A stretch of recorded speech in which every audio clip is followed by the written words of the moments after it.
would the Weymouth Conservation Commission like to call its witness? Yes, the Weymouth Conservation Commission calls David Foss.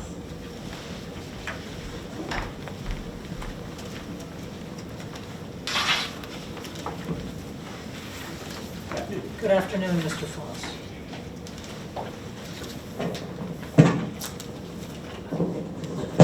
How's the volume in the back? Can you hear me in the back? Microphone is good.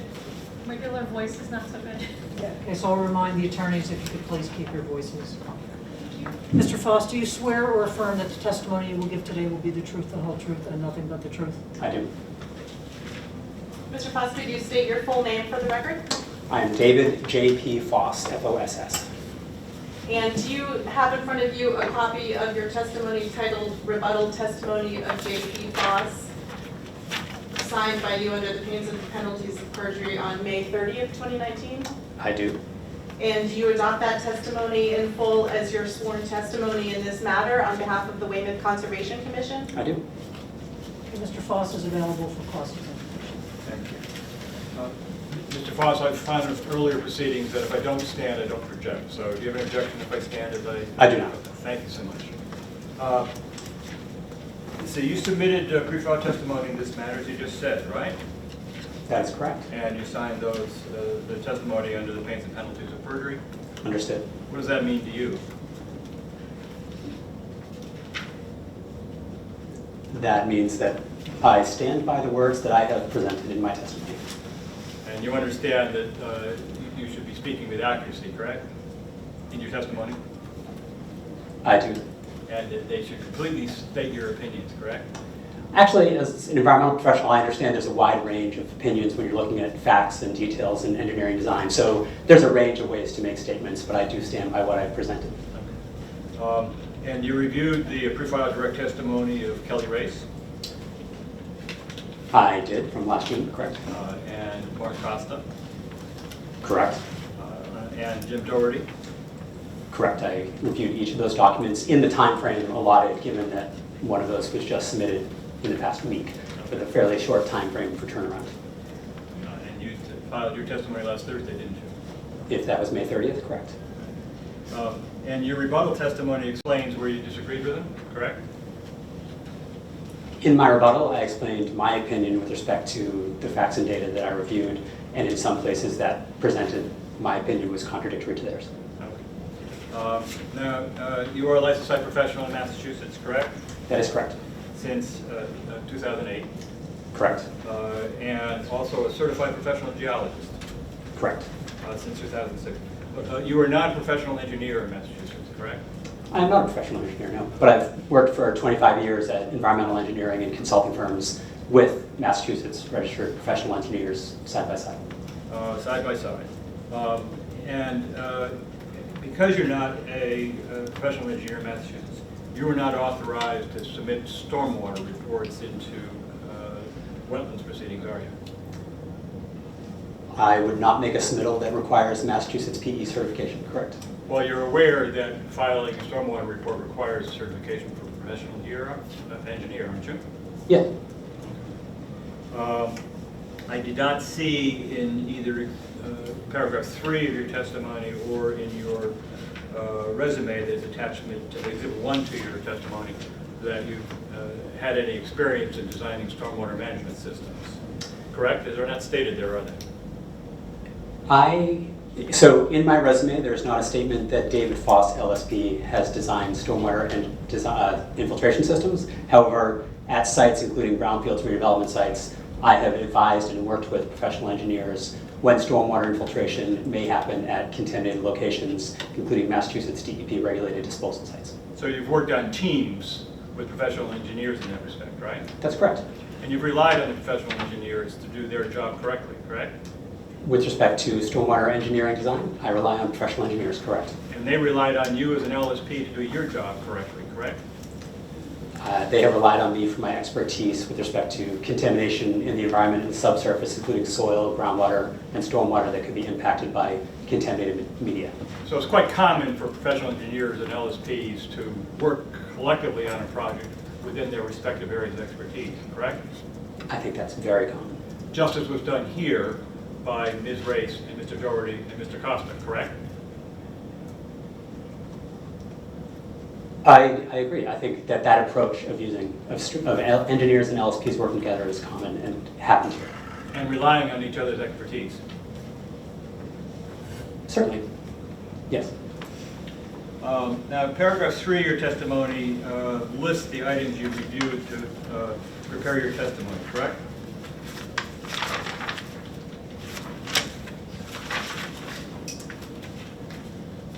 So I hate to say I made a typo, but I'd like to make a correction that the actual number should be number 4 because there are 2 number 3s. But the 4th paragraph, which is labeled number 3, does list the items that I reviewed and evaluated.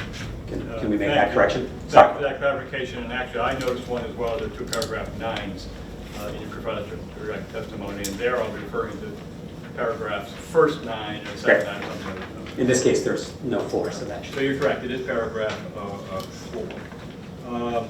And there you also mentioned having reviewed the testimony of Mr. Traynor, correct? That is correct. Again, those documents were reviewed within the time frame of the last couple of weeks with the information that's made available. And did you review the exhibits that were provided with their testimony? I provided, yes, some review. I will not say that I studied them in detail and will claim to be the expert on each of those exhibits, but I reviewed them to the extent that I needed to evaluate the information and draw an opinion. In reviewing Mr. Traynor's testimony, did you note that one of the exhibits was the draft filed in April 2018 of the permanent solutions with conditions statement? I did note that it was draft. However, I did not spend time on the draft permanent solutions report because the final permanent solution report had been issued before I conducted my review. So I spent my effort and time reviewing on the final permanent solution report, which was the subject of the NON and notice of audit findings. So you actually did not review his complete testimony because you didn't review all of the exhibits with any care, correct? Actually, what I said was I reviewed the exhibits to the extent that I needed to draw an opinion, and because a final permanent solution had been issued, I did not review the draft, deeming the final to be more representative of what the applicant was submitting to the Department of Waste Cleanup. And I'm just going to advise the witness and the other witnesses, if you hear an objection, wait Oh, I'm until sorry. there's a ruling before you answer. Well, you reviewed the testimony by Ms. Race, correct? Correct. And in her testimony, she testified at paragraph 3. I'd be glad if you would show me a copy of the paragraph to which you're I'd be referring. happy to provide you a copy of Ms. Race's recorded testimony. May I approach the witness? You may. This is our copy of her testimony. Excuse me. Mike. Sorry about that.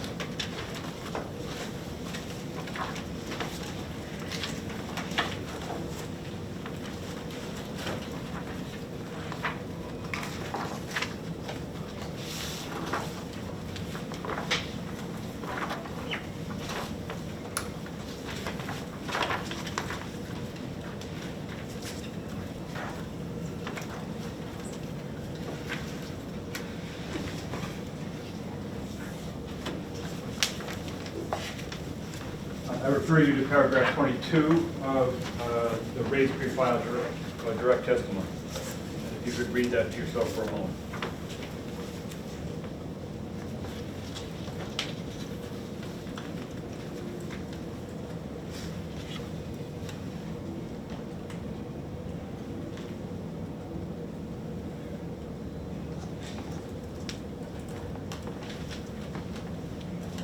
I've read paragraph 22. And on reading it and having reviewed her testimony before, do you now recall what she said there?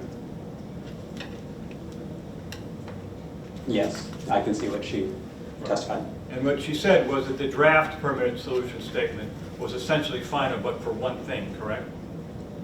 Yes, correct. Which was that the AUL had not yet been recorded, correct? Correct. Are you aware of any difference in the data analysis that is in the final permit solution statement that was filed in December, correct? Correct. As compared to the draft that was filed in April and described in your testimony in paragraph 22. So when you first asked if I had reviewed the exhibits to the testimony, I stated that I did to the extent that I needed to form an opinion. Because the final permit solution had been issued, I reviewed that document. So I did not go through the process to evaluate whether there were contradictions or conflicts between the final permit solution, which was a public document available for my review, and the draft that had been previously submitted. So I do not know that there's a contradiction between those two documents because I focused on the final that was submitted. All right. Well, you have no reason to dispute what Ms. Ray said in paragraph 22 of her testimony with respect to the essentially final nature of the draft permit solution statement. I have no reason to disagree with that. And in fact, from your review of the final that was filed in December, do you recall any data from the field that was described and provided in the final that was any more recent than before in April of 2018? I'm not aware that additional environmental sampling data that was generated after the April date. In fact, the final permit solution statement and all of its data in it, not the statement, but all the data in it, were collected mostly in 2016 and in that time frame, not even in 2018, and certainly not after April of 2018, correct? Correct. In fact, the data from August 2016 is the only time metals were tested in groundwater, which felt like an inadequate data set with respect to metals analysis, from my opinion, for a permanent solution submitted in 2018. All right, if I could retrieve that. Sure. Thank you. Now, the notice of audit findings was issued this year, correct? I have a copy here, I'll confirm. Yes, the notice of audit findings was issued with the date of April 16th, 2019. And it was issued under the Massachusetts contingency plan, also cited as 310 CMR 40.0000, correct? Correct, often also referred to as Chapter 21E, which is how it's referred to in the Stormwater Handbook. And it was not issued pursuant to the wetlands regulations, was it?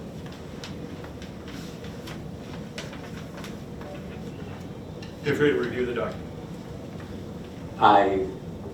In my opinion, I don't think I need to review the document to say that Wayside Cleanup, in their notice of audit findings, did not issue their separate opinion with respect to the wetlands permit filing. Or with respect to the wetlands regulations? So, in my opinion, the wetlands regulations tied to the Stormwater Handbook, and the Stormwater Handbook refers to infiltration at sites that are considered disposal sites. And in that context, a property that is a Massachusetts MCP disposal site therefore gets linked back into standard 3 and 5 in the Stormwater Handbook as places where stormwater infiltration should only be done to the maximum extent practicable, in which case being an MCP disposal site actually is linked into the wetlands regulations. Well, I understand your answer, but you didn't answer my question, which is the notice of audit findings itself does not refer any way to the wetlands regulations, does it? To my knowledge, it does not. Well, you've read it, and you can read it again. It doesn't state anything about the wetlands regulations, does it? I don't want to use everyone's time to read it thoroughly. I believe it does not with reference to the wetlands Thank you. regulations. And it doesn't impose any requirements under the wetlands regulations. Under the wetlands regulations. So my understanding of the notice of audit findings is that the presence of fill at the property was deemed to be non-historic fill and therefore no longer an exempt material at the disposal site, and therefore the full nature and extent of the fill at the disposal site, not historic fill, not anthropogenic fill, but fill that's a result of an industrial activity, has not been defined. And by not having full definition of the horizontal extent of the disposal site, that is in direct relation to the wetlands proceeding that we're here discussing, because if the disposal site extends to within 200 feet of surface water, it comes directly into play into what's necessary for wetlands permitting. I understand that you're making that connection.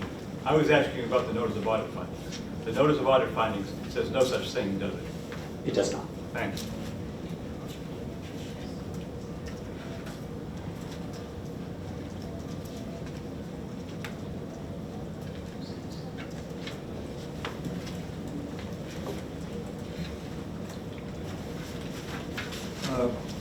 Now, you indicated that you had reviewed Ms. Race's testimony and reviewed the important exhibits. Was one of those important exhibits Exhibit 7 to her pre-filed direct testimony? So, if I could just ask you to clarify that for me, is that her? I think so. But let me just. Is that her memorandum dated June 20, 2018? Yes, it is. Okay, then yes. I'm sorry, I didn't mark Exhibit 7 on it. So yes, Okay. I did review that document. All right. And you also reviewed Mr. Costa's pre-filed direct testimony, correct? Correct. And in that testimony, did you review Exhibit 3 to his pre-filed direct testimony? Objection. I think your question is unclear because Mr. Costa submitted multiple testimony. Yes, I think his current testimony is called a supplemental testimony. I was referring to his pre-filed direct testimony from last summer. So I will need clarification on what his Exhibit 3 was to that. I don't have a printout of that with me. Approach the witness. You may.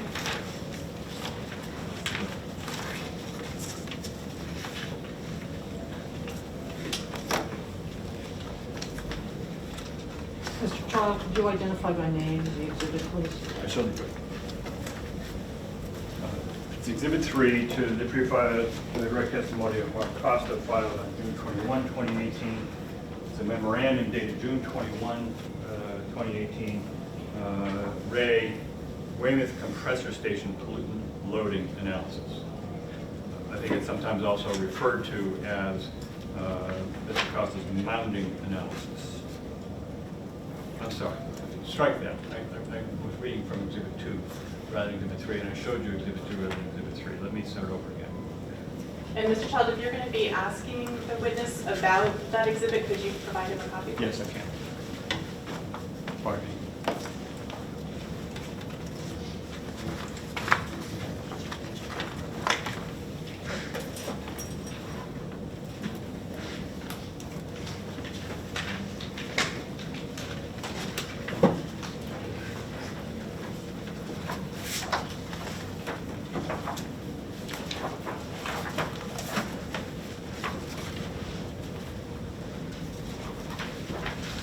Thank you.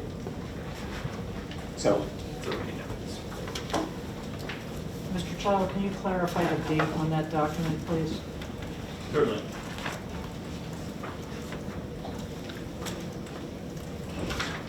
Yes, excuse me for the mix-up. It's a June 19, 2018 memorandum from Mark Costa to Algonquin entitled Weymouth Compressor Station Mounding Analysis. and if you don't mind, would you repeat your question? Sure. So you reviewed this in preparing your testimony, correct? Yes, correct. I did review Exhibit 3 from Mr. Costa dated June 19th, 2018. And your testimony provided criticism of that analysis, did it not? I would categorize my testimony as providing a critique of his conclusion, but not of his mounding analysis. I wouldn't change his calculations. I just think his conclusion that this 3-foot mound showing that intersects an area of significant L-NAPL, light non-aqueous phase liquid, the conclusion that this mound would not lead to horizontal migration of contaminants, oil, and hazardous materials in the subsurface. I disagree with his conclusion that there will not be contaminant migration as a result of the mound. His actual mound calculation is a pretty standard engineering calculation used for infiltration systems. But you would agree that both Mr. Costa's mounding analysis, which we've just identified as Exhibit 3 with prior testimony, and also Exhibit 6 to Ms. Costa's testimony, 7 to Ms. Costa's testimony, this Race's testimony, excuse me, were in the record of this proceeding last summer, correct? They were in the record with respect to the stormwater permit, I'm sorry, the wetlands permit proceeding, that is correct? That's right. And you know that there was testimony from all parties about those memos back in August, correct? I wasn't present for that, but I'm aware that testimony happened last year. Are you aware of any data about the site, that has come into existence since August, when the last hearing was, and today, that you have used in your analysis? So, to my knowledge, I am not aware of data more recent than that.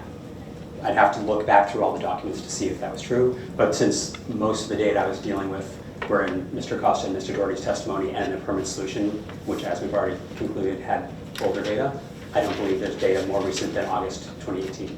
Well, you say most of the data you considered. What data did you consider that wasn't in existence in August of 2018? So I'm couching my language because I don't want to review every single document again here to draw that conclusion. What I said is I'm not aware of any data more recent than August 2018. So all of your comments on Mr. Costa's mounting memo and its analysis, and Ms. Race's memo could have been made in August. Objection. Basis. I don't think that's a fair characterization of what he just testified to. I'm asking the question. I'll overrule. So in my testimony, I made no statement with respect to the timing of when this analysis could have been completed. I'm asking your opinion now. In my opinion, if the migration of contaminants through the disposal site had been the primary question at the time, with the full nature and extent of the disposal site having been evaluated at the time, then that analysis could have been completed. However, the biggest change since August to now is the notice of audit findings that documents that the actual disposal site boundary is significantly greater than what was presented in the draft permanent solution, which was what people were using at the time. So in my opinion, the horizontal migration of contaminants through a much larger disposal site was not the key question at the time, and it is now based on the notice of audit findings and notice of noncompliance. You are aware that the issue of whether or not Ms. Race had accurately characterized the fill at the site historic fill was litigated in August. I'm not aware of that. You said you read Mr. Trainer's testimony. I read Mr. Trainer's testimony. I'm familiar with what he said. In my opinion, as a non-lawyer, I would not have referred to that as having been litigated. All right, but you are aware that Mr. Trainer in his testimony argued that Ms. Race had erred by calling the fill historic fill. That's correct, and the Bureau of Waste Site Cleanup confirmed that. I'm not asking you about the Bureau of Waste Site Cleanup, I'm asking you about Mr. Trainer. I'm going to object that you're going beyond the scope of Mr. Foss's testimony. I may respond. You may. He said he reviewed Mr. Trainer's testimony. I'm just asking him what he learned from reviewing Mr. Trainer's testimony. That's fair. Overruled. You can answer. So one key point that I agree with from Mr. Trainer's testimony, and there are others, but one key point was the relative limited volume of data presented in the permit solution with respect to testing of the fill for contaminants of concern, because the party that had prepared that document had deemed them exempt as outside the disposal site. And so the analysis of contaminants in soil, and therefore the potential for those contaminants to migrate in groundwater, in my opinion, and which agrees with Mr. Trainer, was that that was not adequately addressed in the permit solution. Well, you may agree with Mr. Trainer's opinion, but he stated it then, didn't he? Yes, he did. Thank you.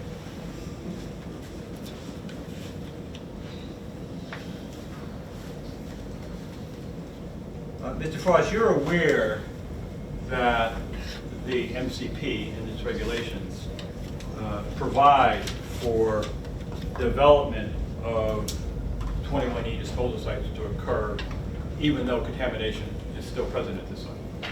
You just described my day job. Yes, Correct. brownfield redevelopment and redevelopment of industrial and commercial sites is Right. acceptable in the MCP. And I'm not surprised you're familiar with those procedures. They include release abatement measures, correct? Certainly, Utility-related abatement measures, where appropriate. okay. Immediate response actions, Again, yes, you're describing the response actions required by the MCP depending on different notifiable criteria. and those procedures need to be accompanied by health and safety measures generally, correct, for workers? Yes, yes. Any construction site should have a no health and safety plan, but if it's a documented hazardous waste site, then it requires that, correct? You indicated in paragraph 4 that you reviewed Algonquin's notice of intent in this case, correct?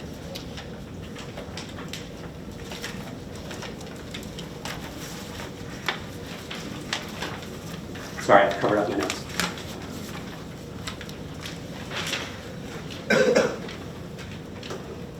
I'm going to So- admit that Mr. Foss said that he listed some documents that he said they reviewed as background.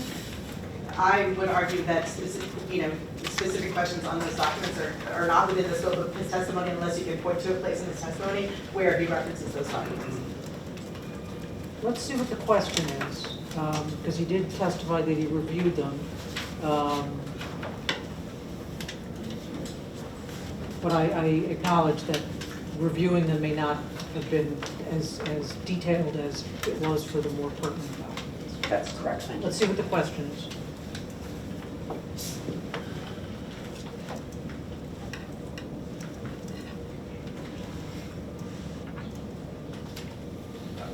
You, in paragraph 4, I'll explain where I'm getting to in a second. Let me just establish one more document.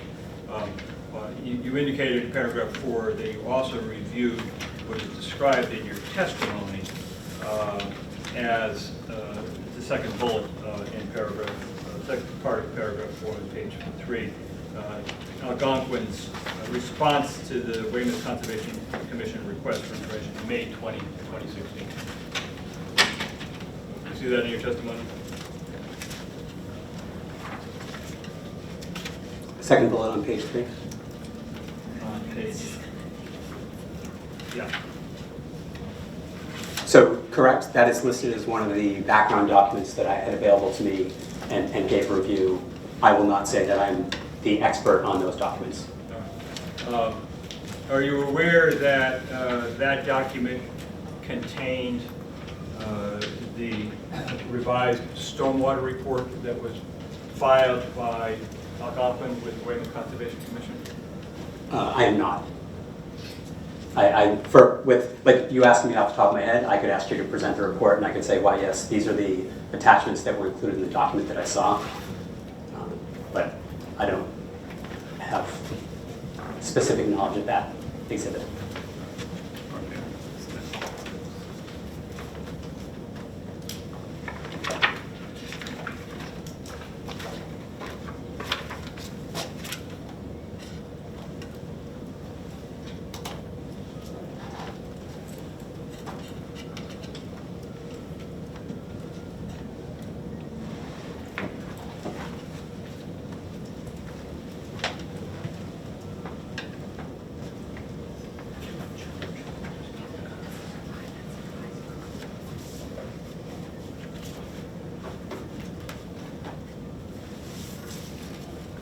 Do we have the basic documents that were filed by the beginning of the case in your name? I don't know. Oh, we do. Pardon me. didn't Why am I realize. not surprised?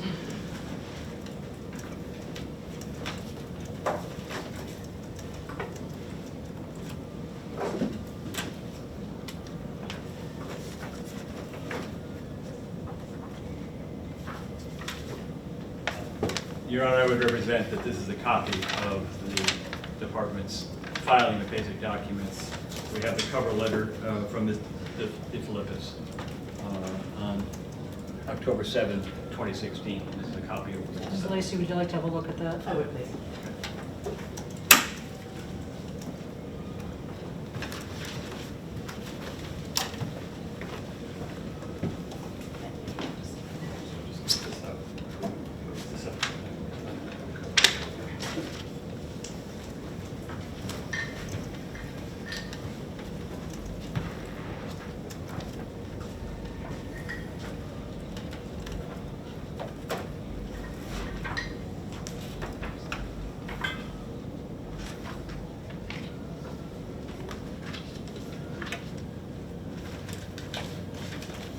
I'm satisfied that this does appear to be the document that you represented to me, and I can give it as a copy of the document.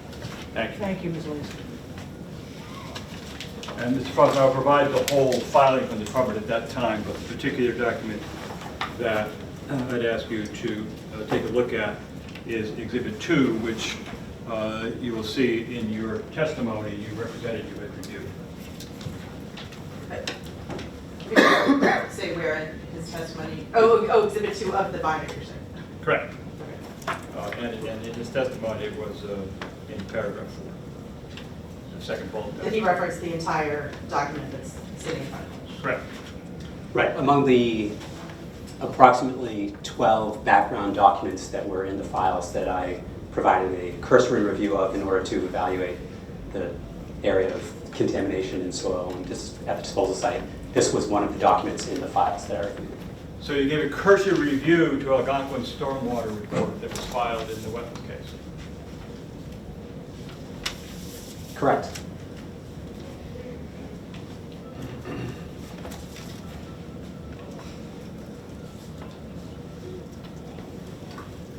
I would invite you to look at that document and ask whether it contains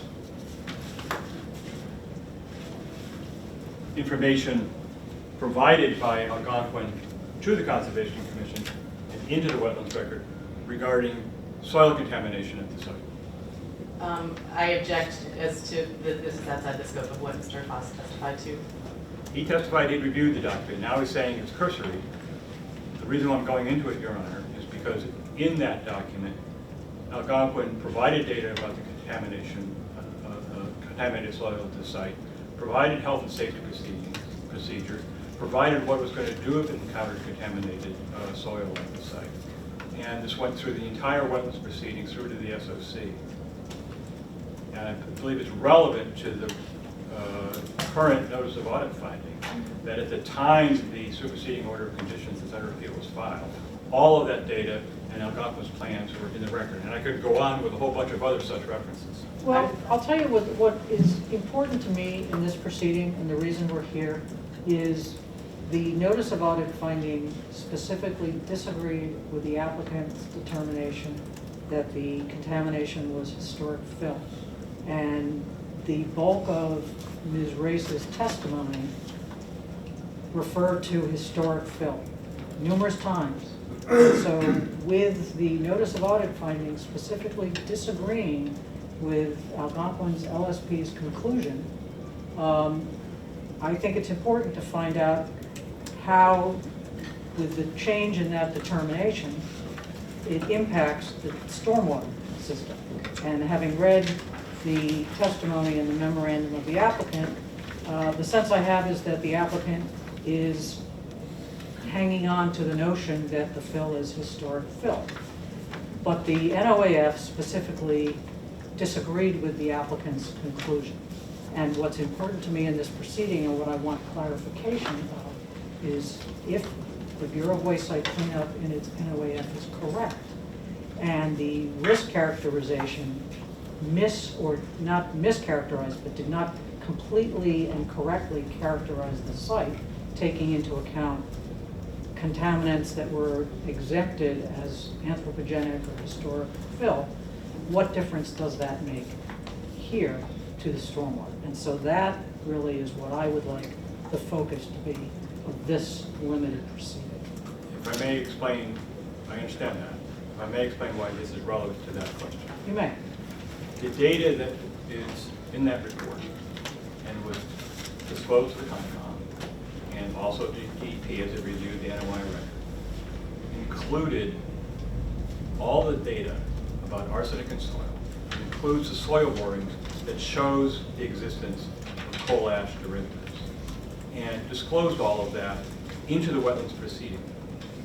That shapes the question of whether the department's conclusion, not yet final, in the notice of audit findings, about whether or not that fill was disclosed, should or should not be characterized as historic fill for purposes of the MCP, is shaped by the fact that the wetlands program already knew about the fill and its contaminants as disclosed there, and that in the NOI and the company had already recognized that those contaminants, this was before the NAPL was disclosed, that those contaminants would need special handling during the course of the construction of the project.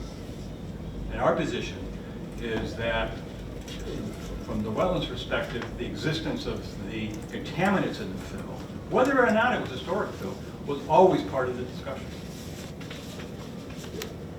I just don't think this is relevant to Mr. Foss's testimony. His testimony very specifically rebuts the testimony that the applicant filed. His testimony speaks very specifically to statements made in the testimony that was filed just a couple weeks ago by the applicant. I think the point that you are trying to use Mr. Foss to make now is not within the scope of his testimony that he filed. I agree, and I'm going to sustain the objection. Very well.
Mr. Foss, in the prior testimony you reviewed, as described in paragraph 4, you did not list review of Mr. Gilmore's testimony, did you? Objection. How is this relevant to what he did testify to? I think it's a fair question. You can answer that question. Correct. Mr. Gilmore's testimony is not listed among the documents that I listed as things that I reviewed, and I'm not familiar with it. Do you know who Mr. Gilmore is? In reviewing these other documents, I've seen his name go by, but I would, if you asked me, I would say no. So, no, I'd be glad for you to tell me. He's actually sitting right here. He is the department's wetlands employee who was involved in issuing the superseding order of conditions. And you would agree that he had available to him all the data that was in the notice of intent and in the request for superseding order of conditions when he did his job in issuing the superseding order of conditions. That would be consistent with your experience of the role of a DEP employee. Objection. Outside the scope. Sustained.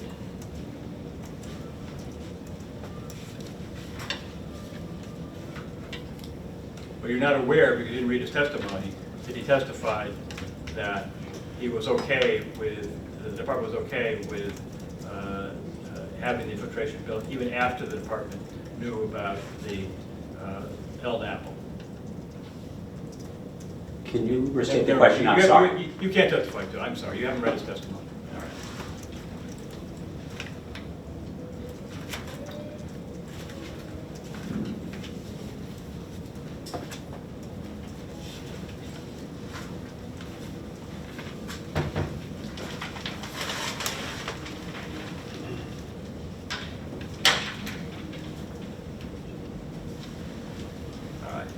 All right.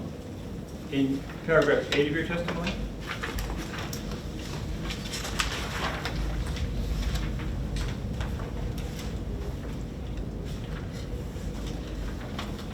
you say that the permanent solution with condition statement did not evaluate potential migration of fill-related contaminants that could be hydraulically mobilized by stormwater infiltration, correct?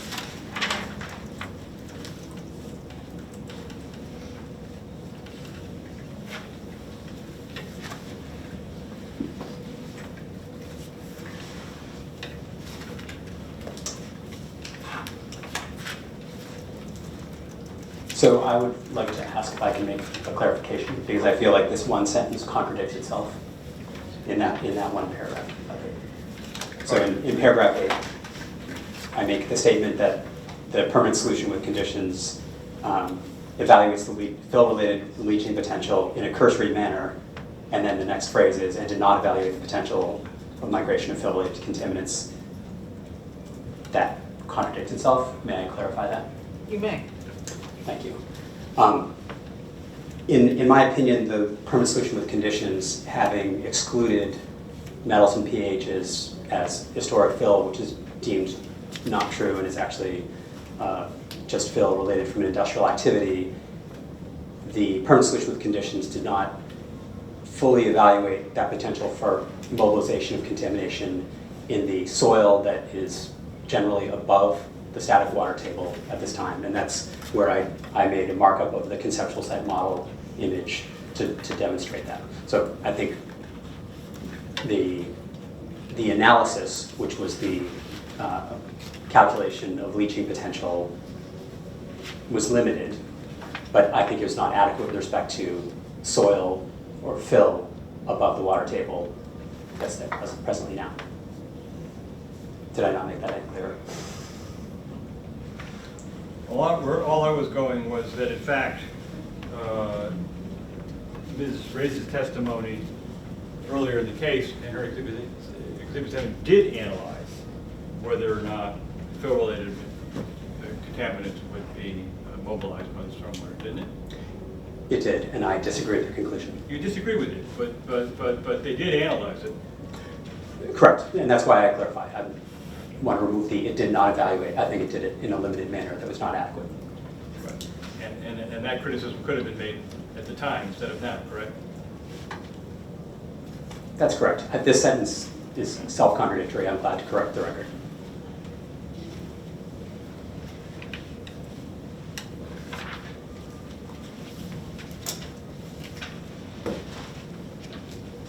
Turning to paragraph 9, and the first paragraph.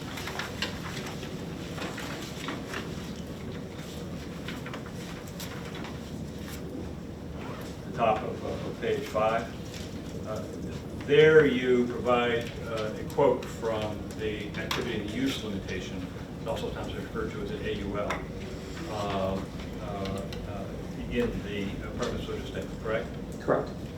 However, you didn't quote the rest of that sentence, did you? I'd be glad to. It doesn't contradict that. This was for simplicity. Okay, but why don't you, yeah, sure, read the entire sentence from that portion of the activity use limitation, please.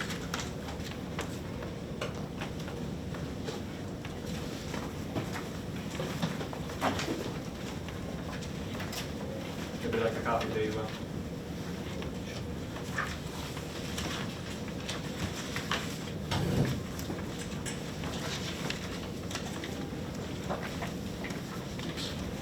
If you have a copy handy, that'd be helpful. I have it at my fingertips. Thank you. I'm handing to witness a copy of the recorded text of the AUL.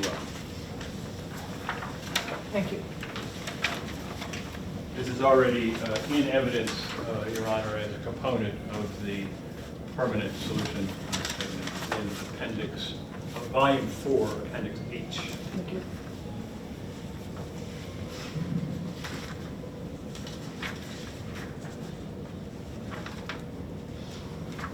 So, do you want me to just read it since it's just a couple sentences? Well, why don't you describe what it is? So the notice of activity and use limitation is a deed restriction that once filed on the property says that here are the restrictions and activities that are either allowed or not allowed in perpetuity to be enforced by the property owner, and it carries forward with the deed. And so there's a section that are activities that are consistent with the AUL that you're allowed to do. There are activities that are inconsistent with maintaining no significant risk. That's where we're headed. And then the paragraph after that is obligations and conditions.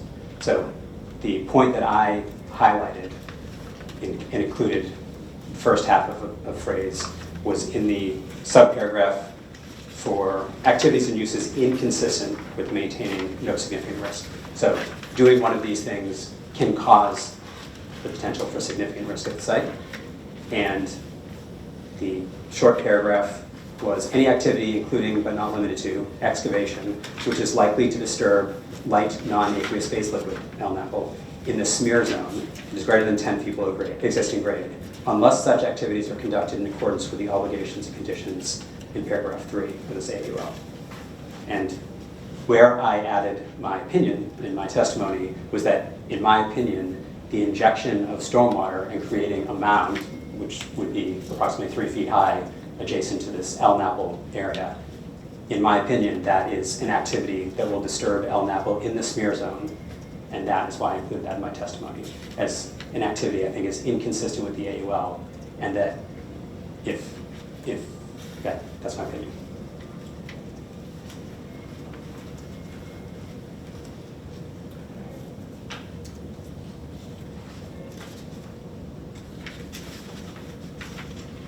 I want to refer you as well to another section of the permanent permanent solution statement. In volume 1, there is text describing the analysis, correct? So it's in the document. I don't have volume 1 in front of me, but yes, there's significant text in the document that I believe it's in volume 1. And as part of the permanent solution statement, the report addresses the kind of development activities we were discussing before, what to do when development may happen at the site, correct? Actually, thank you for asking that question. I disagree. So in general, the permanent solution refers to redevelopment of industrial and commercial activities, and that is included as an allowed use in the AUL. However, in my opinion, the permanent solution does not include a foreseeable use, which is a requirement of a permanent solution statement, according to the MCP. And this reasonably foreseeable use would be the development of a compressor station with stormwater infiltration and stormwater injection. That specific foreseeable use was not included in the permanent solution statement, and I don't think was adequately addressed by the risk characterization. You think that permanent solution statements should always address the development that's planned for a site? So I would have to pull out the MCP and look at section 310 CMR 40.006 at the definitions of foreseeable use, and I would refer to that. But that is a foreseeable use, and therefore it should be included in a statement with respect to. Well, it is a kind of industrial use, isn't it? It is included with industrial, correct? Thank you. I'm going to hand you a copy of the final permanent solution statement, the conditions. This is in, that was provided with our brief. Yeah. And I'm referring you to section 6.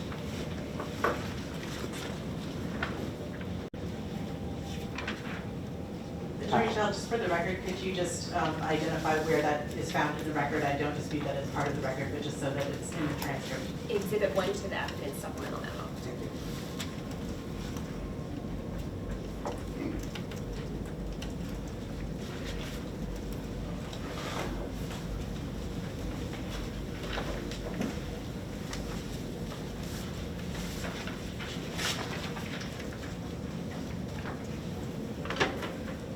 And I would refer you to the latter part of section 6, I believe it's at page 54. I am looking at page 54. And there's a paragraph about halfway through that begins, although a condition. See that? I do. And then it's followed by a number of bullets, correct? Yes. And at the time, Ms. Race had determined that the fill at the site was historic fill, correct? That was her opinion. That was refuted in the notice of audit findings. That's right. And so in this report, when she's talking about historic fill, she's talking about what the notice of audit finding says is not an historic fill, but she's talking about the same soil, correct? The material in the ground that Ms. Race referred to as historic fill is the same soil that is there now, that is now fill as a result of industrial activity. All right. So what I'm looking at here is the description in the permanent solution statement of the way development of the site should handle what she called historic fill through health and safety measures. So Ms. Race, I think, assumed she was the LSP of record for the submittal. She did make those submittals, and I will not disagree. I will agree that Ms. Race put in good information that would be protective of construction workers during construction. However, in my opinion, as I put forward in my testimony, the changing of the hydraulic gradient and raising of water in the area of known L-NAPL with thicknesses as much as 5 and 6 feet will change the hydraulic gradient, which would cause mobilization of oil and hazardous materials, and I believe that is not adequately characterized herein. The only point I'm trying to establish is that in the permanent solution statement, I refer you to the second to last bullet on the next page, or the first bullet at the top of the next page, where she's describing the kind of rams and other activities that one would take in dealing with contaminated soil in a site like this, right? Yes, so that her statement there would be, if soil is going to be managed after the submittal of a complete permanent solution, you have to handle it properly. And That not statement just is correct. And not just within the disposal site defined by the LNAPL, but by wherever historic fill is encountered during the construction of the project, correct?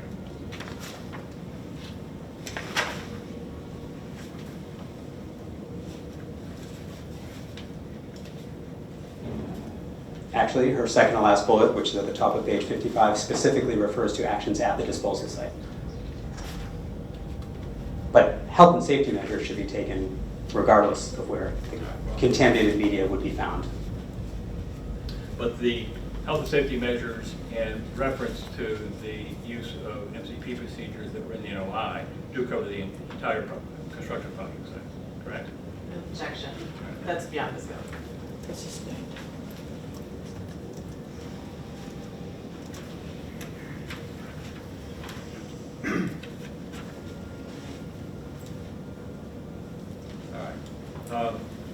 Referring again to paragraph 9 of your testimony. The second one? No, I think it's on the book.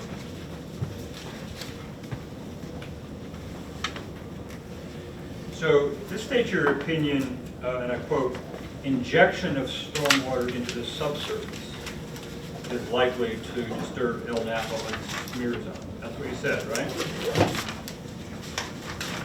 Correct, those are my words.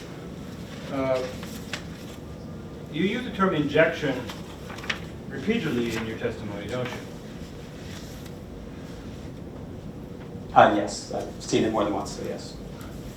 The stormwater management standards don't use the term injection, do they?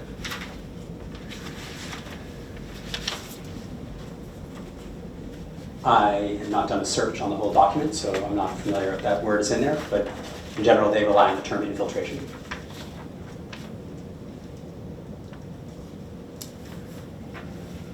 And they encourage infiltration. Absolutely. That's the purpose of Standard 3. This infiltration at this site does not involve pushing or any pumping of water into the ground, does it?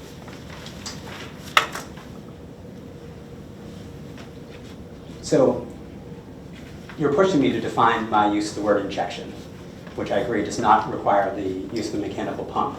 However, my use of the word injection is in this context, that a impermeable structure is going to be built, whether that's pavement or building or whatever, that's, and I don't have this number in front of me, but you all probably do, the rough square footage of impermeable surface. I think it's on the order of an acre. So an acre of area is going to be made impervious and have stormwater collection materials, and the water is going to collect in one place and therefore be focused. And that focusing of all the stormwater to be collected from impermeable surfaces in one place is why I was using the word injection as a way to be descriptive. If I could refer to the drawing, and now that I've pulled it out of my notes, I'm going to need help figuring out where it is already in the record, but it's from Kelly Race's, I think this is attached to Exhibit 7, that was the Kelly Race document. We're going to get to that exhibit. Okay, well I was using Wait, this. let him wait, ask Sure. the question.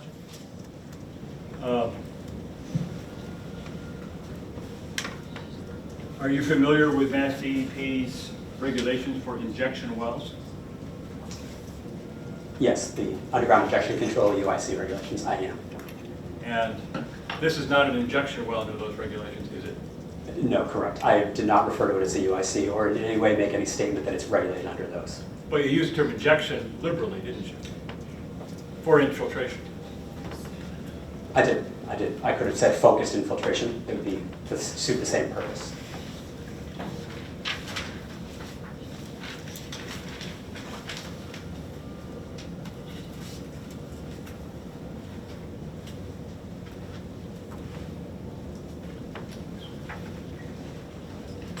By the way, you testified earlier that the permanent solution statement contained an analysis of the LNAPL and its mobility, correct? Correct. That is, the Kelly Race analysis was. So now I don't want you to put words in my mouth. I reviewed Kelly Race's LNAPL mobility document, which was Exhibit 7. I would have to look at the permanent solution to confirm that that's included there, and I don't know off the top of my Well, head. that particular assessment is not there, as you also testified. I'm Okay. referring to what is in the permanent solution statement in sections 9.9 and 9.11, where they did a detailed analysis of the LNAP. I would ask you to provide me a copy of that document to review. I don't have a copy of it.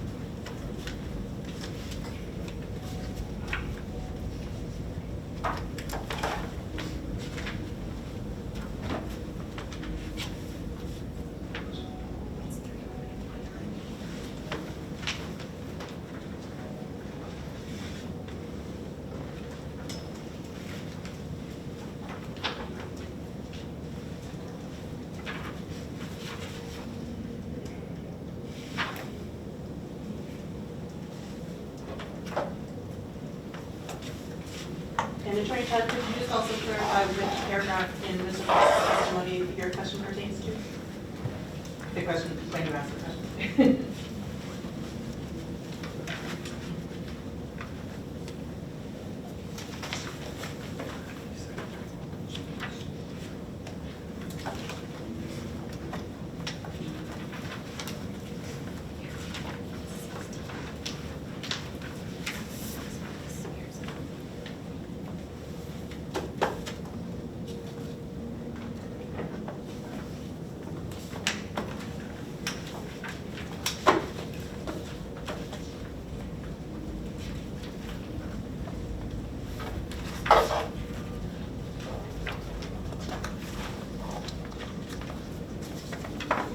And I apologize if you can tell me which paragraph I'm looking at. 3.11. Okay.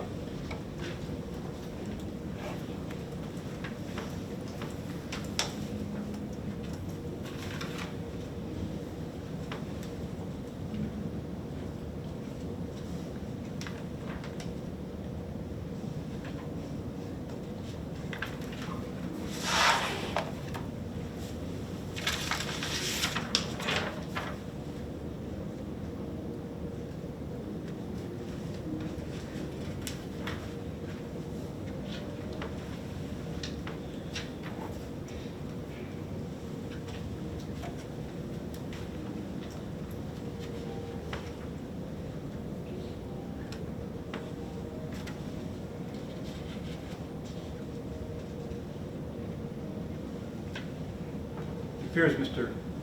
Foss did not talk about these specific sections of the permit solution statement in his testimony. He did provide a lot of testimony about LNAPL and its mobility. This is the place in the permit solution statement which you did review, where the permit solution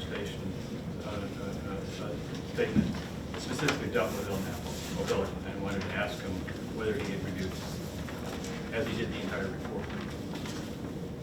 You can answer those. To answer your question, yes, I did review that, and I agree that there is a paragraph 3.11 LNAPL mobility assessment that is about 6 lines long and, in my opinion, not very thorough. Why? Because it's 6 lines long? No, there's an appendix that provides more information. No, the mobility evaluation was done primarily in a couple of wells, specifically wells MW 406 and 414, I think.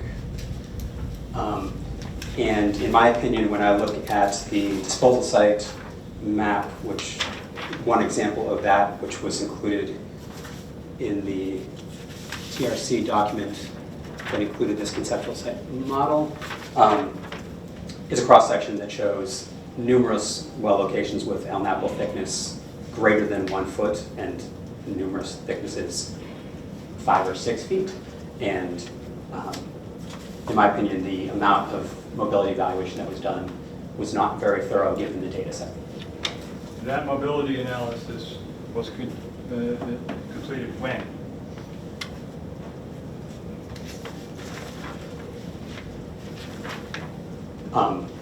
So I don't know which document, like I'd have to look back through to see which document was the first that referred to it. So was it the Kelly race June 2018? Was it June 2018? Was that available? It's a different document as you testified that was done for the wetlands proceedings, correct? Correct. I'd be happy to look back through all the records that I've looked at to tell you which one was first, but I don't know which record was the first one that included the mobility assessment off the top of my head. And because you didn't really review it, you don't know whether or not the exact same information as in the permit, the final permit solution statement in December was actually also in the draft one. I will refer you back to the question where you said, where Kelly Race made the statement that it was substantially the same with respect, with the only change being the public involvement process. But no, correct, I reviewed the December 2018 permit solution that was submitted to waste site cleanup and subject to the notice of audit findings.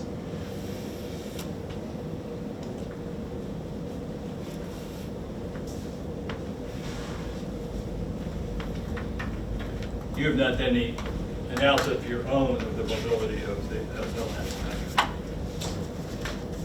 I have not done a quantitative analysis. I would like to offer a qualitative opinion. Well, your testimony provides that. I'm just asking you whether you had done any quantitative analysis. You said you had not. Turning to paragraph 10 in your testimony.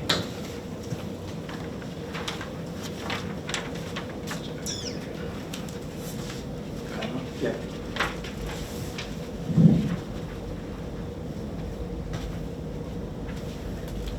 Here you provide your own summary of Mr. Doherty's testimony, correct?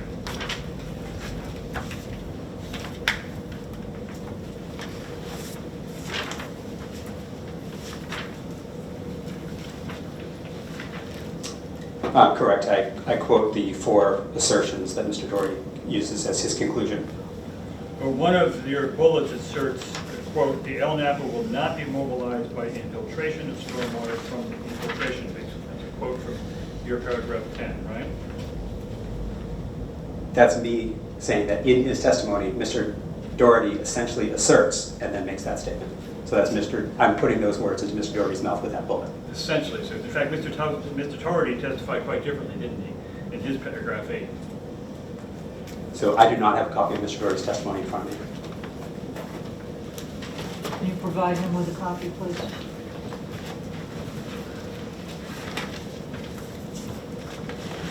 Reading paragraph 8.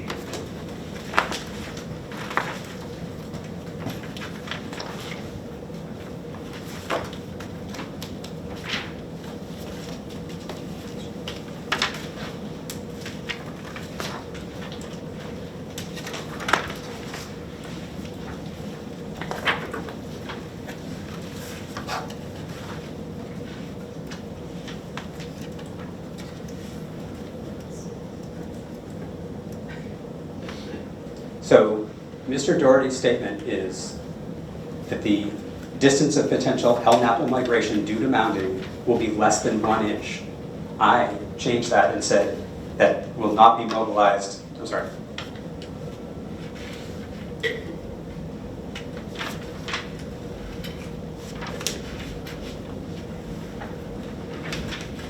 So are you saying, you're drawing the conclusion to less than 1 inch to me saying not be mobilized? Correct. That's why I said essentially asserts. I did not say he said it specifically, and I quote. But by saying that something will move less than 1 inch, I will stand by the statement that he essentially asserts there will not be mobilization. That's what you say now, but that's not what you said in your written testimony.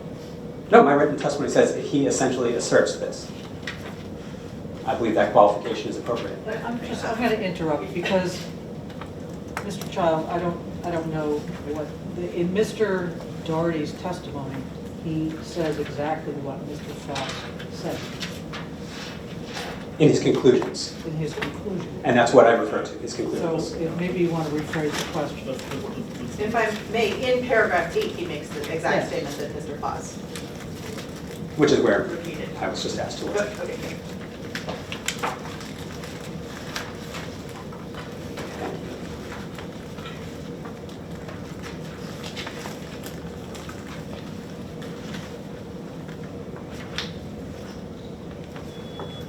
In paragraph 12 of your testimony, you state that Mr. Costa's mounding analysis uses a standard methodology, correct?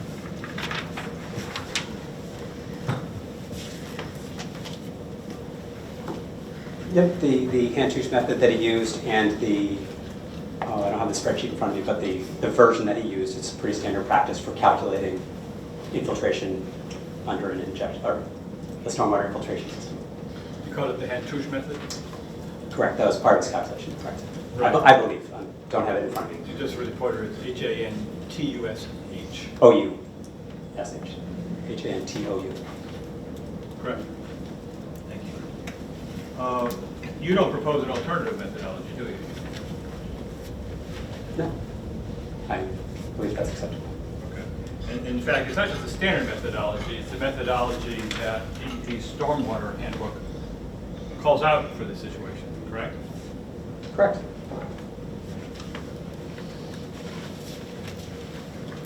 I think you testified earlier, you didn't have any criticisms of Mr. Costa's mounding analysis insofar as it projected the stormwater, the contours of the mound. I believe I said that before, but I will say it now. I agree that his showing a 3-foot mound is a likely representation of what would come from that stormwater filtration system. What I disagree with is that there's not a representation of the horizontal migration of groundwater from that mound through contaminated media. The mounding analysis just says there will be a mound here and water will go up and down. It doesn't take into account horizontal migration. And that's Horizontal migration of what?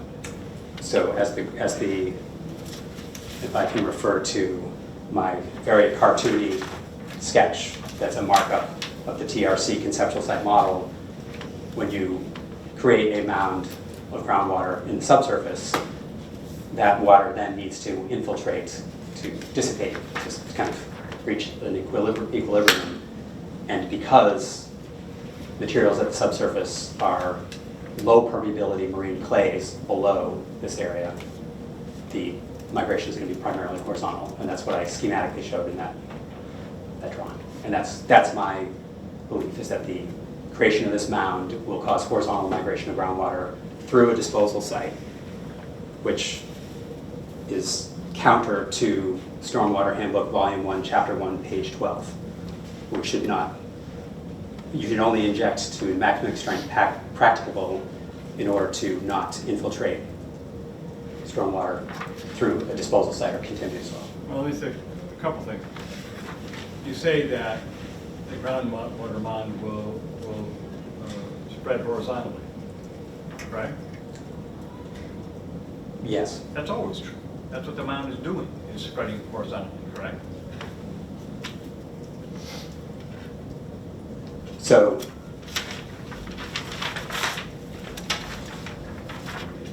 I don't know how best to, can I draw a sketch?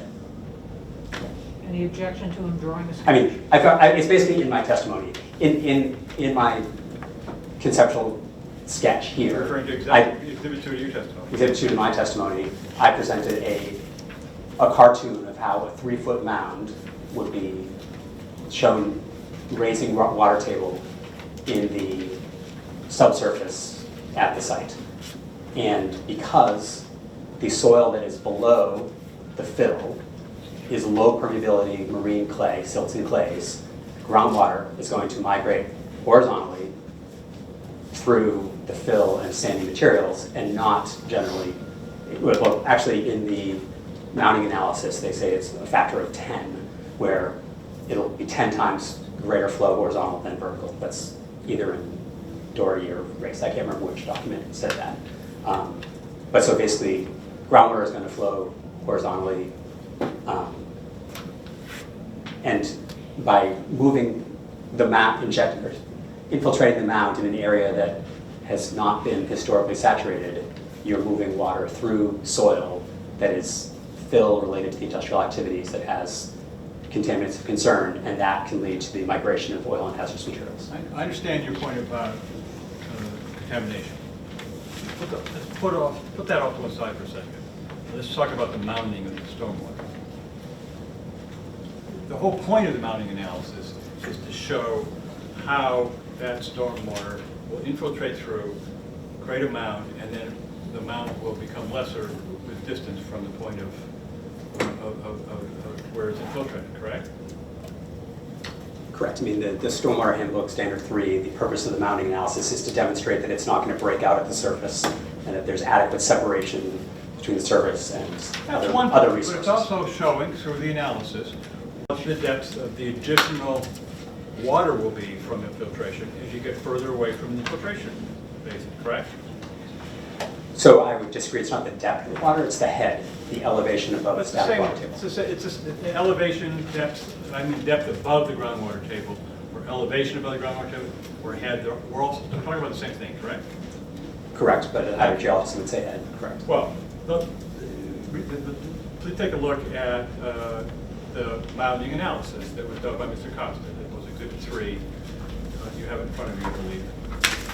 I do. I have this sketch, which is, or actually, No. I have this sketch, which demonstrates the point I think you're trying to get to. Well, let's look at his mounding analysis.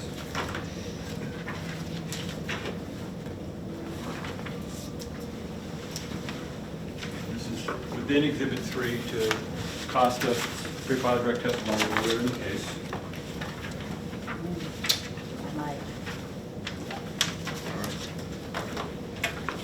Exhibit 3 is a memorandum. Yep.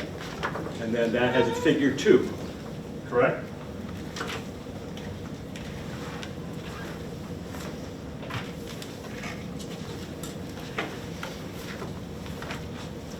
Correct.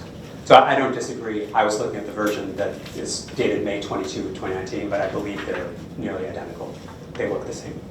And they're showing the head or the depth of the additional water or the elevation above the groundwater table as you move out from the infiltration basin, correct? Correct. And so that's showing the horizontal flow, correct?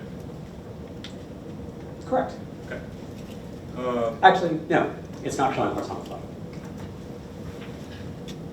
This does not show the hydraulic gradient outside of the mounting analysis. So in the permanent solution report, there's a piezometric map, I don't have the figure number in front of me, that shows the general hydraulic gradient at the site is very flat and roughly radial because of how this piece of land has the Ford River and Kings Cove on both sides. And so where we stand right now, just natural conditions, but unchanged conditions, groundwater flows from the eastern part of the site easterly, from the western part of the site westerly. If there's a 3-foot mound infiltrated, not injected, change your word. If there's a 3-foot mound located at the northern or northeast corner of the area of Elnapple, that is going to cause migration of groundwater, increased migration of groundwater to the west-southwest, which is in the direction where the horizontal extent of Napple is not adequately defined. And so causing an increase in hydraulic gradient to the west-southwest is problematic with respect to migration of oil and hazardous materials in the subsurface. You're correct that the mound will actually cause radial flow in all directions, but I mostly care about the fact that it's going to create a mound with gradient across a known disposal site with Elnapple in the subsurface.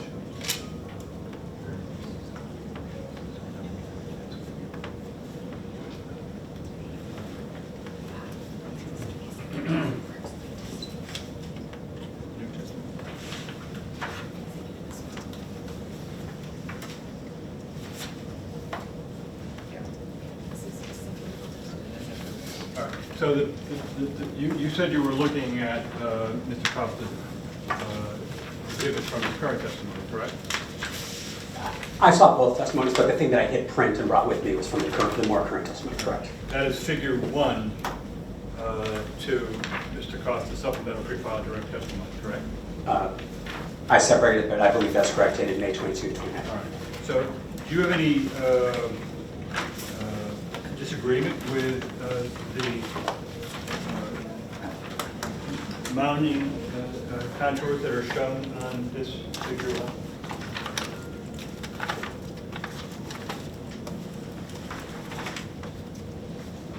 I do not. I believe that from a straight up engineering design calculation, they're an appropriate calculation amount. So someone could make different assumptions. They've made statements that they were making conservative assumptions throughout. I'm not objecting to the assumptions they made in their calculation.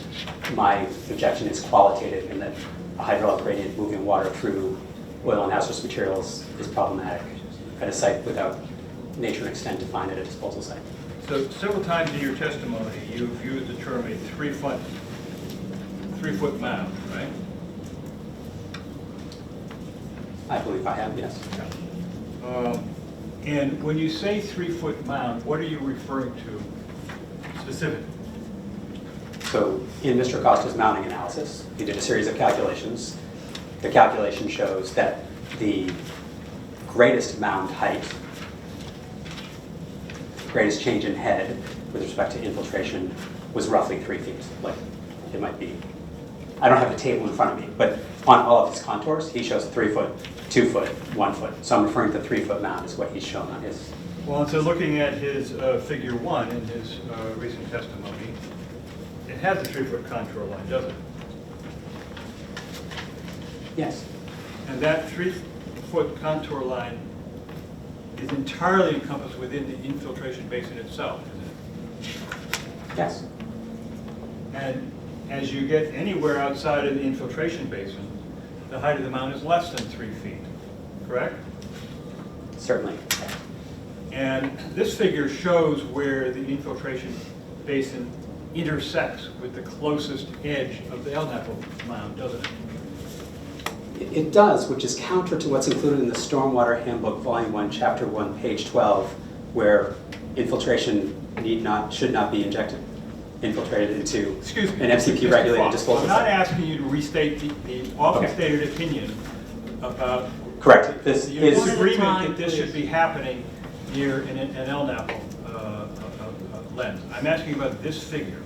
And on this figure, the depth of the added water from infiltration at the closest edge of the LNAPL mound is not anywhere near 3 feet, is it?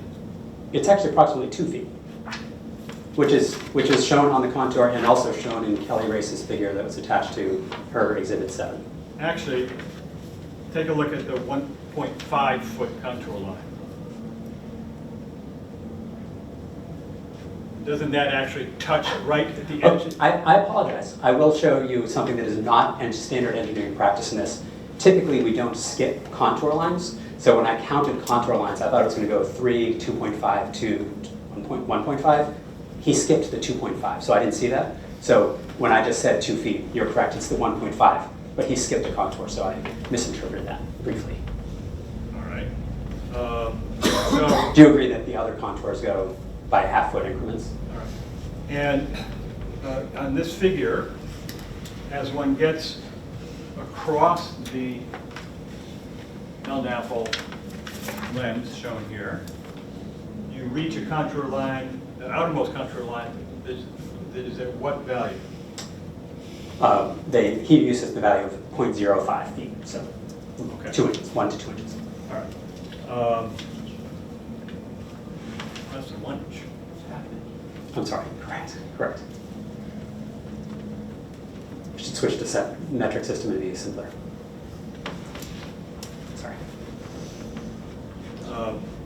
And one of your complaints in your testimony is that because the notice of audit findings calls upon Algonquin to further define the southwestern edge of the LNAPL lens, that raises an issue as to the effect of the infiltration, correct? Did you say I had a complaint? No, I didn't have a complaint. I had an opinion. I need Let you, me stop. rephrase that. You need to let him finish I'm sorry. his question, and you need to let him finish his. If you could clarify the question, please. All right.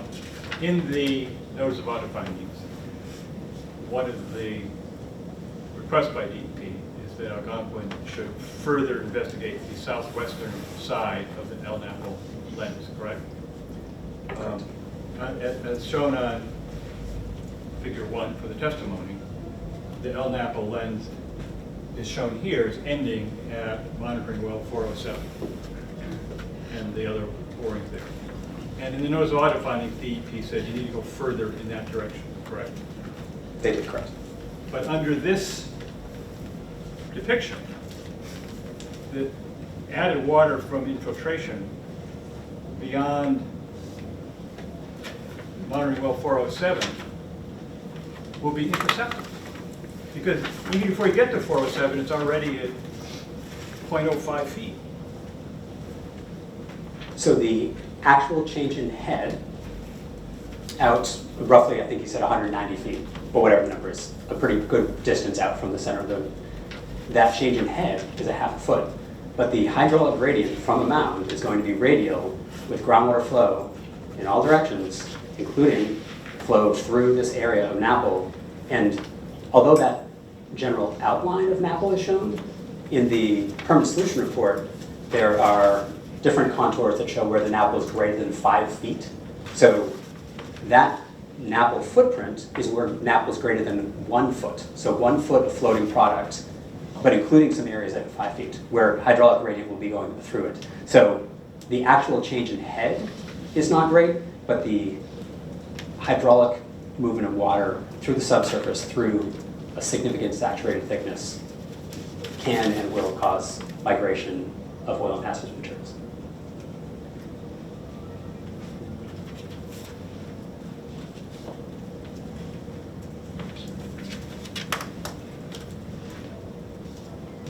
But you agree that the mounting analysis shows that the actual effect of the mounding out that far will be less than 0.05. So all groundwater in the Commonwealth migrates to surface water, correct? So are you suggesting that if there's water in this area, it will never reach the Fore River and never reach Kings Cove? No, there's going to be water, it's going to flow horizontally. The change in head attributable to a 2-year storm, as designed by Mr. Costa appropriately, the change in head will not be that great. The horizontal hydraulic gradient will be changed by this infiltration system, and that has a chance to increase the mobility of Alnapple and OHM. When does that change when does the effect of the infiltration added water end as you get farther away from the infiltration bank? It doesn't. The hydraulic gradient will, the flow of water, which right now is radial, every time it rains, water in this area, because it's a fairly flat gradient, is migrating towards that nearer surface water. That's happening now. That's correct, but by preferentially infiltrating all your water in one area and creating a 3-foot mound, you're creating a stronger hydraulic gradient, and every time that storm event happens, you're saturating a volume of soil that has historically not been saturated. We'll get to that.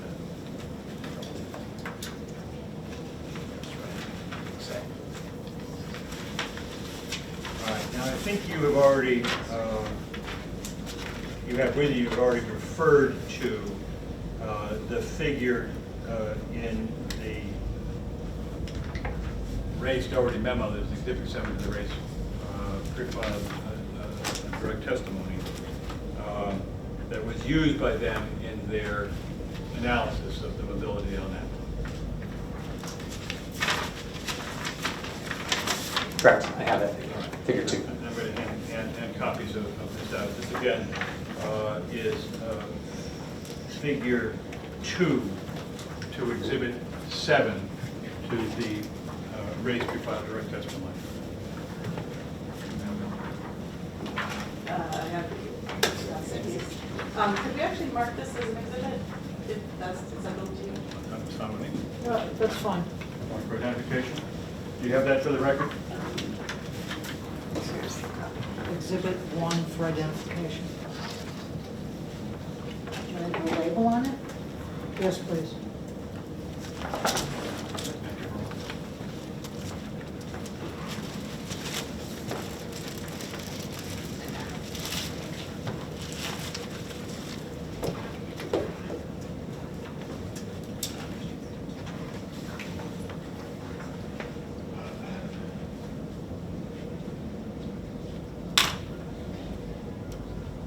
Does have a number on it? Or just mark for identification? Sure. So, did you have the pre-filed direct testimony with you? Ms. Races? Yes.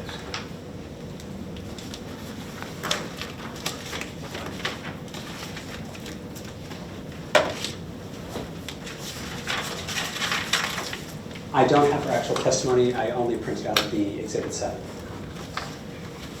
if you're referring to that. Do you have a copy you could show the witness? So this is all of her testimony and exhibits. We're still within her Exhibit 7, which also has a figure 1, which I would ask the witness to quickly glance at just for reference. Again, this is already testimony with her testimony back from August. Figure 1 is a figure of the overall site. And I actually already had You that. actually have a copy. Yeah, I apologize. And it shows a transect, does it not, mark C to C prime? Correct, it does, which And could you represents. describe where that line runs? Sure, it goes, I'm going to start at C prime. C prime's at the northeast side, heading to the southwest towards C. C prime is located in the proposed infiltration basin, and then it crosses through the disposal site in Alnapple area as presented in the permanent solution statement. What it then is used in Exhibit 1 marked for identification as the cross-section that is shown in Figure 2, the marked for identification number 1. Correct. It basically demonstrates where there are borings and monitoring wells, where the information that's in a vertical boring monitoring well is then carried forward to the cross-section. So that's the plan that we would use to locate the cross-section. Right. And along that cross-section, it shows the proposed infiltration basin, correct? Yes, it does, to the right-hand side. That's right. And as shown on this figure,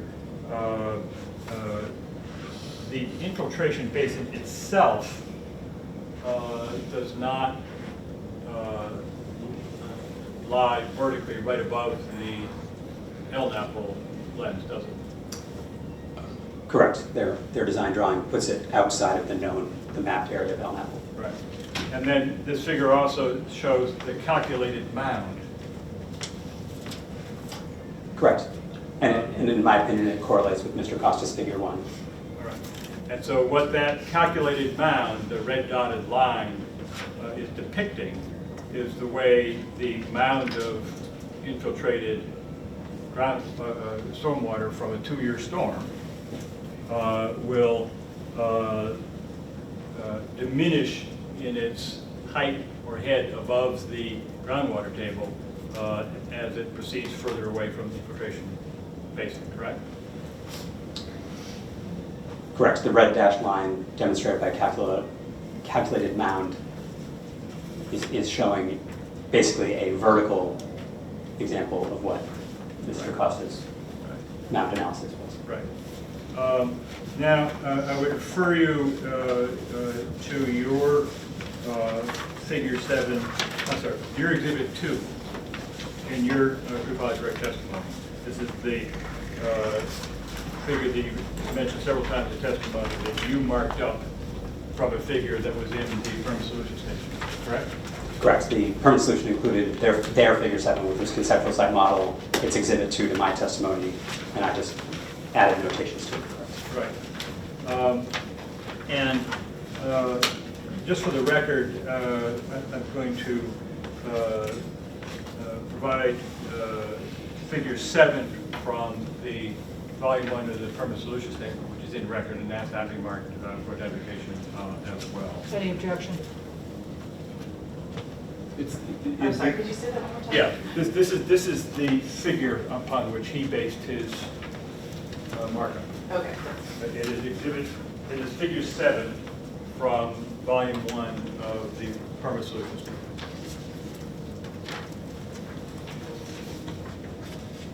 Sorry. Thank you.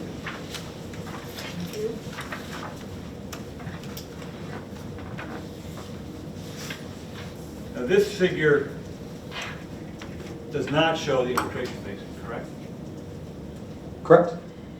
It's a conceptual site model for the relationship between the former above-ground storage tank and the LNAPL lens, as well as showing in a conceptual way what the types of fill are, correct? You're correct. Sorry. I made a microphone noise accidentally.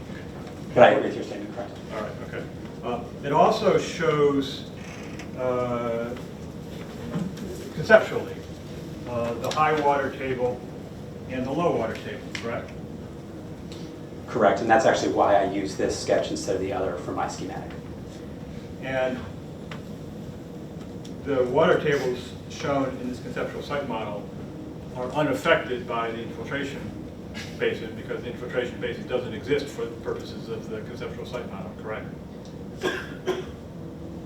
Correct. The groundwater table elevations shown there are representative of seasonal high and seasonal low water tables in current conditions, pre-redevelopment conditions. And there's about a 3-foot difference between the high and the low, correct? Exactly correct.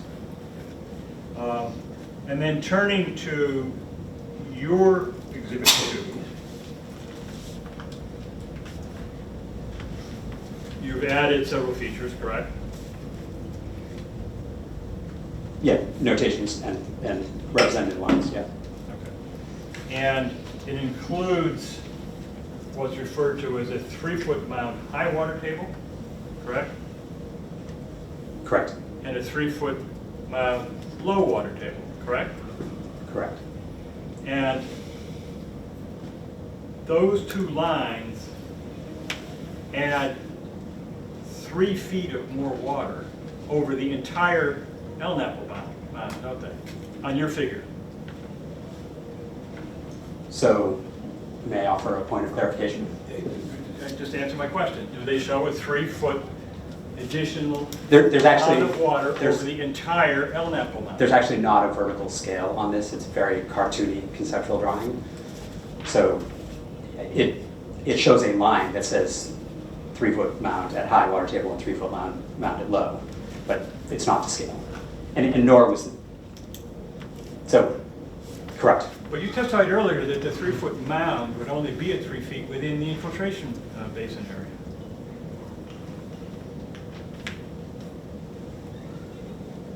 I testified that that is how it's presented in Mr. Costas. And you I agreed agree. with it, I didn't do. you? I do agree. That's correct. So this is really misleading, isn't it? It's a schematic conceptual drawing, not an engineering drawing, not done to scale, to show the primary purpose of this drawing is to show the red arrows, which is where when there's an increase in groundwater head here, that means soil that's through and above the Elnapple will be saturated, and there'll be horizontal flow from the mound out. It is a schematic conceptual drawing, not to scale. But it's labeled 3-foot mound and shown as being over the entire Elnapple.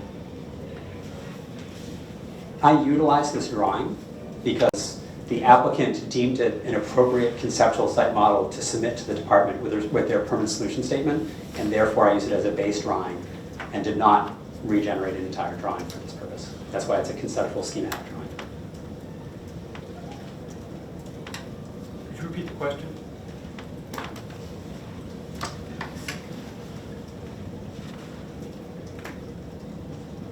You asked if it was misleading, and She's going to read the I'm sorry. question back.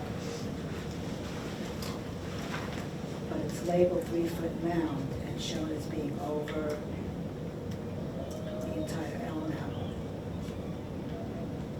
And then he answered. Could you answer the question again? I apologize. Can you rephrase the question so that it's a question that I can answer clearly? Looking at this Exhibit 2, Yes. the label 3-foot mound, whether high water table or low water table, is shown as existing over the entire Elnapple area, correct? So on this drawing, that is how it's shown. In the world of this conceptual site model, I'm trying to demonstrate there'll be a change in head above the Elnapple, not that all the infiltration of the entirety of the mound is over the Elnapple area. It's a qualitative characterization of the situation. But qualitatively, it also is showing that from the center of this figure, which is right over the mound, correct? There will be a radial flow horizontally in 2 directions, but in both directions and really all directions, correct? Radial will be in all directions, correct? But actually, the source of the extra water is over at the infiltration basin. That's radiating in all directions, correct? So correct, so the infiltration that you just described will radiate flow from the infiltration basin across the Elnapple area. Well, Correct? no, it'll radiate in 360 degrees, right? Yes, But over here, it won't radiate because the head is coming, the increased groundwater is coming from one direction, correct? correct. Thank you. If I may, could we just talk about time frame? We can. How, I'm just wondering how long Mr. Child is planning to go. I'm going to say you probably have another 20 minutes to half an hour. Well, in that case, we'll take a break. Yes, we can take a break. Oh, sorry, before we take a break, I'm not sure if we're going to have time today to get through all witnesses. We're going to get through all the witnesses today. So if we need to go, we started about 20 past 1, and we can stay until 20 past 5. So we will get through all of this. I'll try to speed it up. Okay, I guess I'd like to ask that the time be divided evenly between the applicant's questioning and our questioning. Well, I think that's the intent, is that there were 4 hours for hearing, 2 hours per side. So So, you've got about 20 minutes left. okay, Okay, thank you. thank you. So we'll take a break. Be back at 3:10 and ready to go. Please. Mr. Foss, I'd ask you to take another look at the mounting analysis performed by Mr. Costa. That was Exhibit 3 to his contract testimony in his prior testimony, the June 19 memo. I believe you have a copy. I do, I mean, or specific, I think that's right here. isn't it? No, I think you're looking at his most recent testimony. I'm referring to the earlier memorandum. That's the other one. Thank you.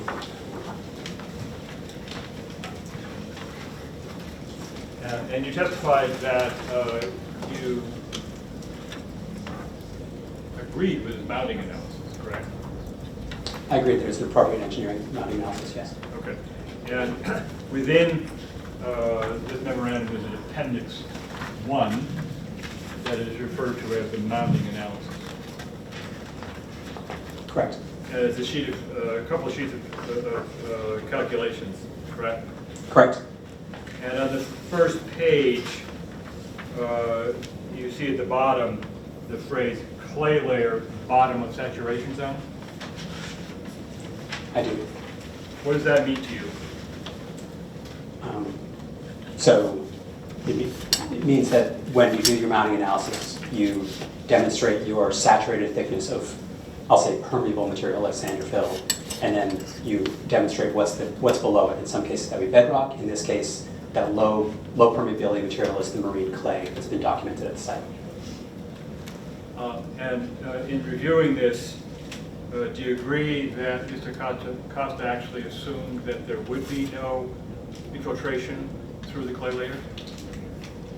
I don't think he would ever say no, but there'll be minimal infiltration. Correct. In general, the infiltration will be horizontal. So he actually did take account of the nature of that soil in doing his mounting analysis, didn't he?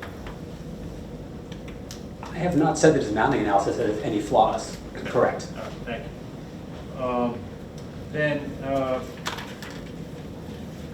in paragraph 30 of your testimony, you state generally that alternatives to infiltration should have been considered, correct?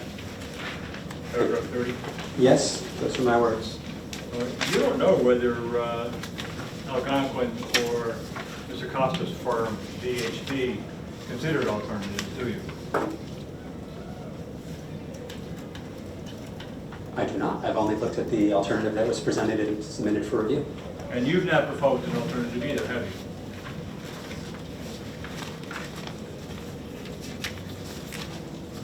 I have not. Testimony does not contain Let him an answer alternative. the question, please. But I did not propose an alternative. I was referring back to the stormwater handbook that makes reference that infiltration only need to be to the extent practicable when you're injecting into an area with potential contamination like a disposal site, and therefore alternative methods should have been evaluated. That's So you where did my- not actually propose an alternative.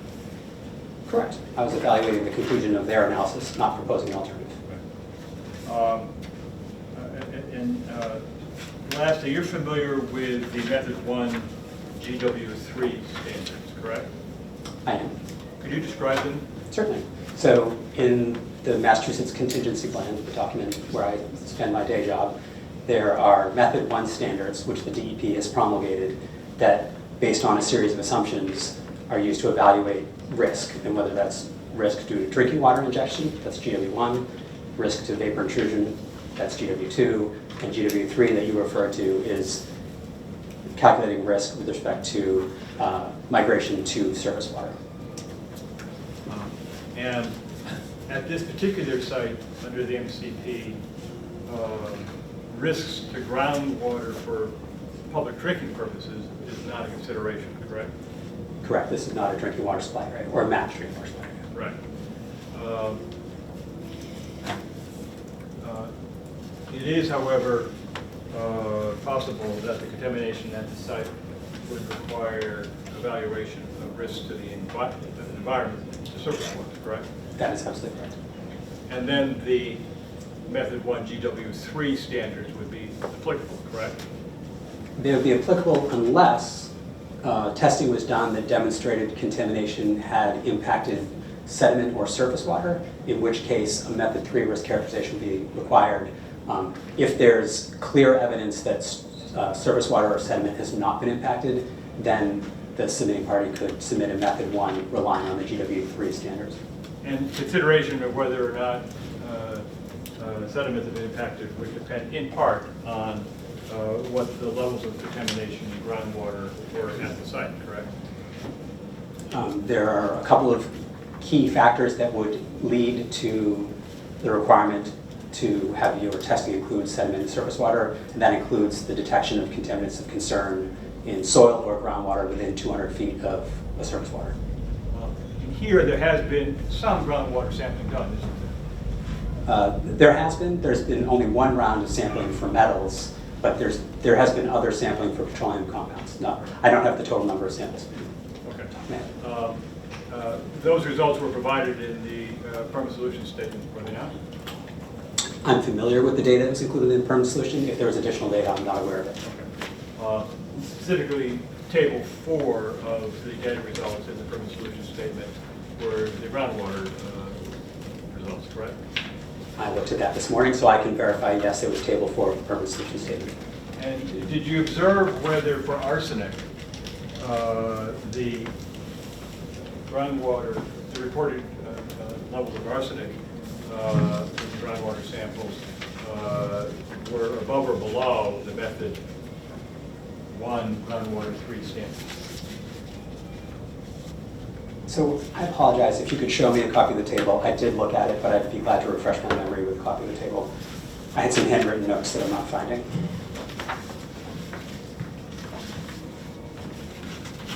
For the record, I'm actually showing the witness a copy of table 4 as it appeared in the draft permit solution statement. It is in fact the same table in the final. Glad I brought my glasses. If you could mark this for identification.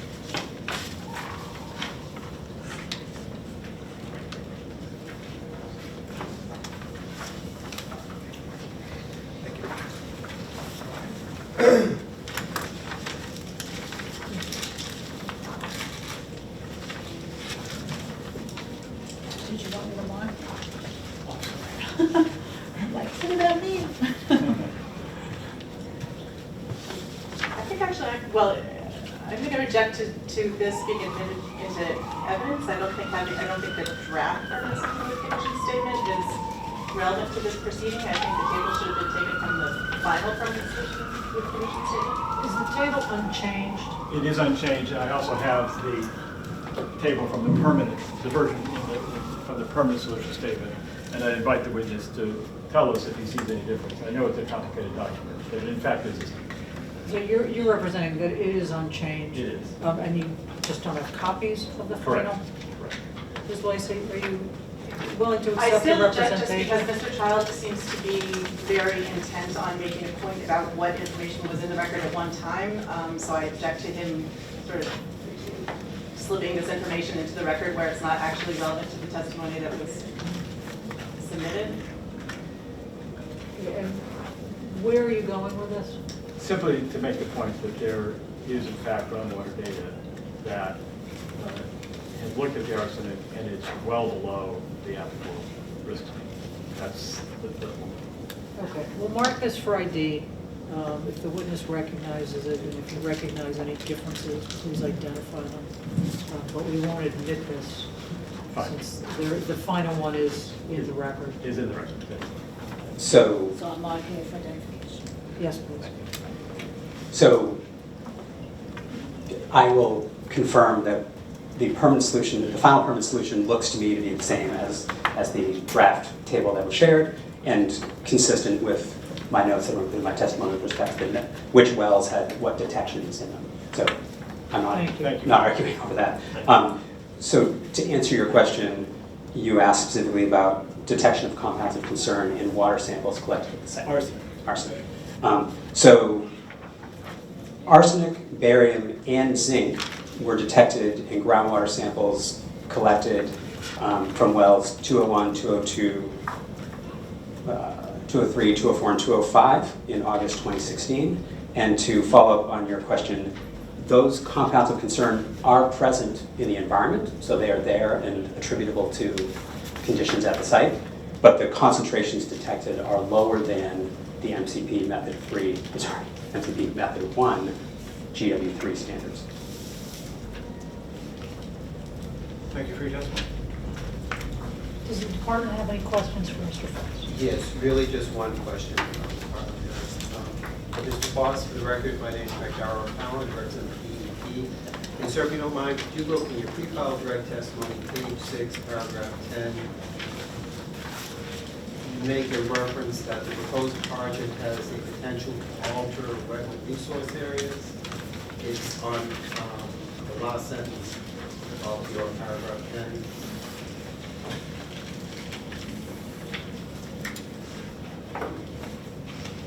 Yes. Can you just identify for us what wetland resource areas are, you're saying are going to be altered by the project?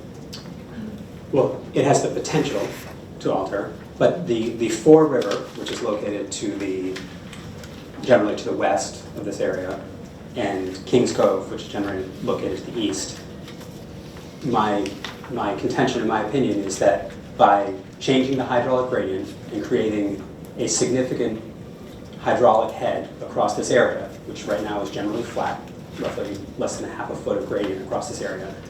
By changing that hydraulic gradient, that can lead to the migration of dissolved phase and potentially LNAPL, dissolved phase petroleum and metals that could impact either the Fore River or Kings Cove. In my opinion, the risk is greater to the Fore River because of the location of the mound relative to the known disposal site. Okay, thank you. That's it, thank you. I have no redirect, thank you. Okay, thank you, Mr. Foss.